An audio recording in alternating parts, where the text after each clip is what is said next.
going, y'all? Had to do some running around, so instead of my normal sleeping time, I've been exposed to way too much sunlight, and well, yeah, that's about it. So I thought I'd share something I found here recently, and well, needless to say, it brings a lot of stuff into question.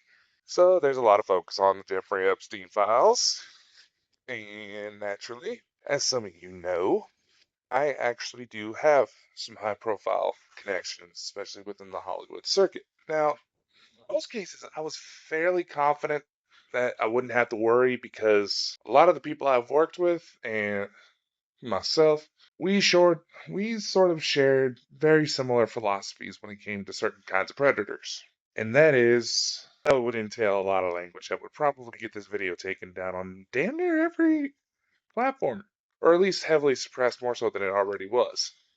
So with certain tools that have been made, I imagine with some of the vibe coding things out there, for those of you who don't know, that's when people utilize artificial intelligence to do computer programming in order to develop certain kinds of apps.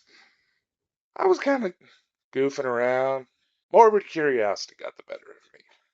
Let's say that's what initially started it. So I started checking into some names that I've worked with, and so far, so good. We're good. Nobody I've personally worked with has ended up in those files, or at least to my knowledge. There is a lot that is still hidden. But why is this important? Well, for those of you who know, I do live in Idaho. And about every July, up towards Sun Valley, you have what is often nicknamed the Billionaire Boot Camp, which is where all the major corporate elites, celebrities, they come into town for a few days. They do business deals, all sorts of stuff.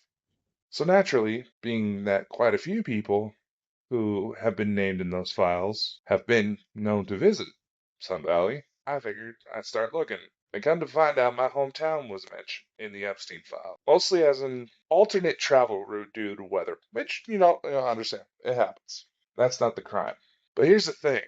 Little last year, maybe a little over a year ago, I work night shift at my regular job, so half the time I don't even know what day it is.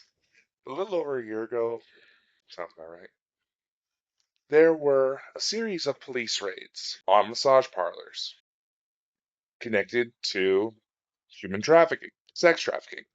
And it has been brought to my attention that the client list has been affectionately nicknamed the Southern Idaho Epstein list. Now, whether or not this is just a morbid nickname, because knowing some of the police officers around here, they would do that, or whether or not there's a correlation, it also kind of validates something I've already known about my hometown.